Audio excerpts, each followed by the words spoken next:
Welcome to FX Options University, recorded live at the International Securities Exchange, the world's largest equity options exchange. Join the industry's top trading professionals as they provide insight and strategies for trading in the currency markets using FX options.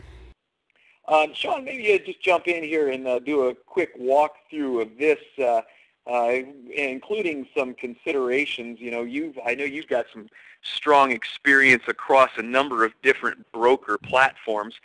Maybe this is a good point just to kind of interject some color around some things that folks can look for in both brokers generally, but also just kind of point out some of the things they have in the ICE FX options here. Yeah, absolutely. In fact, Pohan had sent me a question along these lines as well, and his question was about fully automating the trading process using the Forex options. So I'll hit upon that as well. The first thing is that because these are traded, these are universal. Basically, if you've got the symbols, you're going to be able to trade them through your broker. So you're not going to be limited to a broker that specializes in Forex or spot Forex. You can trade this basically. If you can trade options, you can trade equities, or you can trade ETFs. You're going to be able to trade the ICE FX options.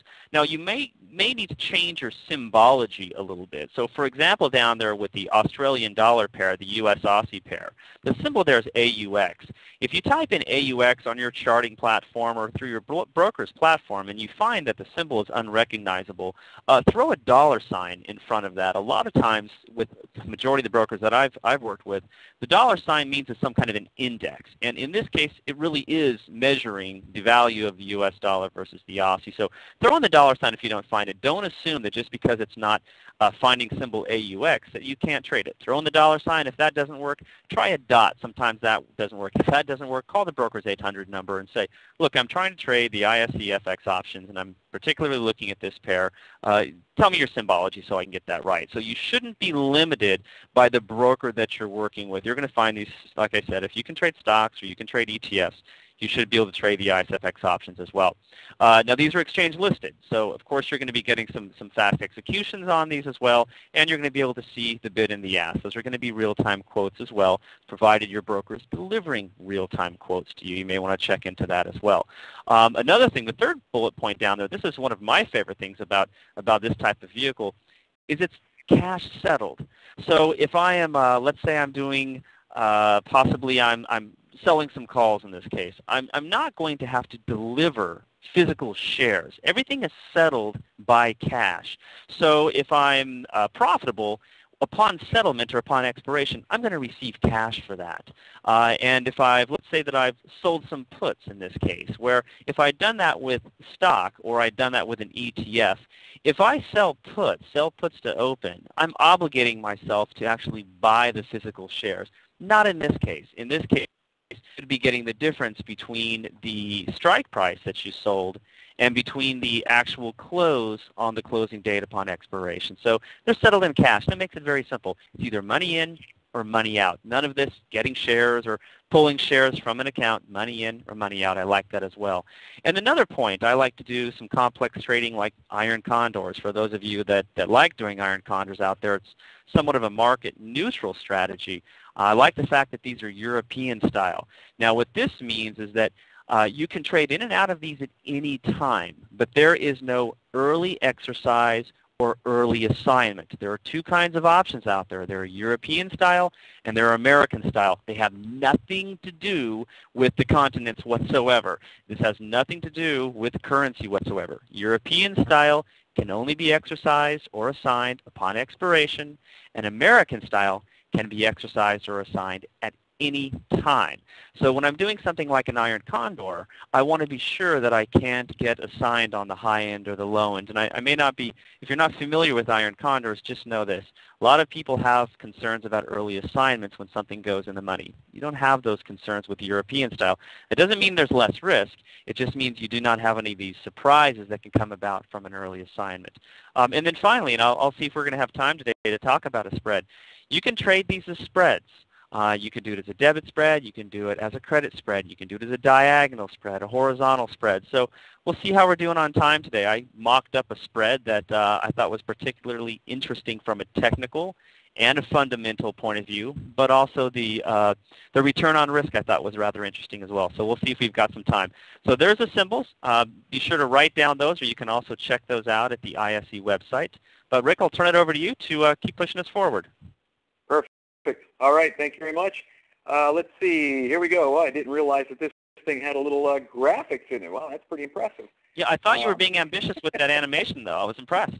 I wasn't at all. The animation just kind of snuck up on me.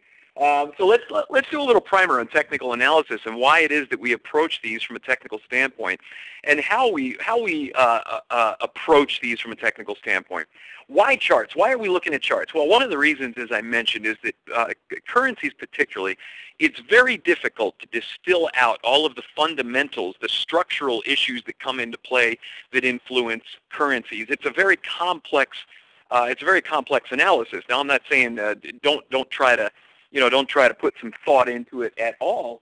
But if you simply take it from a macroeconomic standpoint, you're really talking about dissertation level analysis, and I'm not sure that any of us really have the time or inclination to want to go there. So what do? Well, we can look at technical analysis.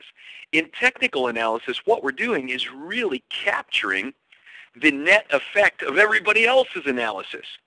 See, the way I look at it is there's some very smart people hired by some very well-funded analysis firms. The analyst reports, the economists, the think tanks that are out there, and what they're going to do is they're going to do their own analysis. Through their analysis, they're going to issue reports. And through those reports, there are a lot of smart people that are going to be making decisions. Now, those decisions are going to be reflected in their actions, and those actions are going to be tracked through the charts. So what I'm doing is I'm just running downstream. And in doing so, I am watching what everyone else does, and that, to me, is a much easier task.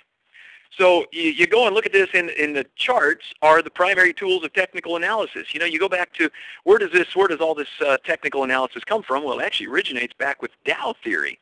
And one of the things about Dow theory is that the markets tend to distill out all the information that's out there so that the consensus price on the charts is taking into account pretty much everything that's known. So what I like to do is look at that, but I like to look at it in a way that I can get the story out. Now, what do I mean by that? Well, as I mentioned just a few moments ago, it's very easy to make the charts extraordinarily complex. Some of you may actually find some strange pleasure in doing that. I had a guy that came up to me one time and he says, I would not begin to trade without Fibonacci retracements, Fibonacci fans, and Fibonacci arcs. And I think, well, okay, then you need to switch to decaf, my friend. What he's doing is he's thinking that there is a certain level of confidence that comes from a very advanced analysis. Our approach is we find the confidence comes in the simple analysis. So we're gonna look at the charts as the primary tool of technical analysis. Here's why. Your eye is going to pick out patterns in charts before the numbers are generated through the technical indicators. You've heard it said that a picture is worth 1,000 words. Well, extend that a little bit differently, and I would say that a chart is worth 1,000 indicators. The question that you want to answer every time you look at a chart, and it doesn't make any difference what kind of chart you're looking at. It could be the ICE FX options or whatever else you might be trading. Here's the question. Who's in control? What is the story that's being told here? Now, please understand, this is not to try to get a crystal ball to predict the future. What it is to try to understand as best as possible what's happening right now, both in terms of direction and momentum, and recognize that direction and momentum tends to maintain until something comes to change it. In Dow theory, what that says is that a trend is considered established and in place until the counter trend is confirmed. Well, we're just going to take that and simplify it, and we say in the charts, if we can understand very well what's happening from direction, momentum, then we're just going to assume that's in place until it tells us otherwise. And the idea here is that charts are pictures. They're analog, technical indicators. We've got to process that information. Thank you for participating in this week's session. Please join us again next week. Get trading ideas, exchange rates, webinars, news, and commentary. Visit www.fxoptions.com. ISE FX options can be easily traded through all options-enabled brokerage accounts. These exchange-listed securities are cash-settled in U.S. dollars and have a European-style exercise.